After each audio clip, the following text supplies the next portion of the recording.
এ অনুপাত B equal to 4:7, B অনুপাত C সমান 5:6 হলে এ অনুপাত বি অনুপাত সি ইকুয়াল টু কত?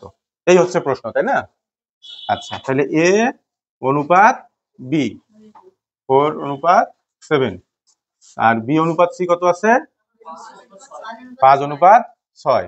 আমরা একটু কৌশলে লিখবো এখানে বি অনুপাত সি ইকুয়াল টু কত? 5:6। এইভাবে কেন লিখলাম একটু পরে বুঝবো, ঠিক আছে? এখন দেখো আমাদেরকে বি দুই জায়গায় কমন আছে না, তাহলে আমাদের বি এর মানটাকে সমান করতে হবে, বি এর মানটাকে সমান করতে হবে। তাহলে বি এর মানটাকে সমান করতে গেলে 5 আর 7 গুণ করবো, তাই না?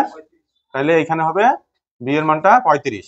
কত দ্বারা গুণ করছি? 7 কে 5 দ্বারা, তাহলে 4 কেও 5 দ্বারা গুণ করতে হবে, তাহলে কত হবে? 20। আচ্ছা, এখন এই 5 কে কত বানাইছি? 35। 7 দ্বারা গুণ করে 35 বানাইছি, তাহলে 6 কেও 7 দ্বারা গুণ করতে হবে, তাহলে কত হবে? 42। তাহলে এখন আসো তাহলে কত হবে? এ অনুপাত বি অনুপাত সি সমান সমান 20 অনুপাত 35 অনুপাত 42। বুঝছো?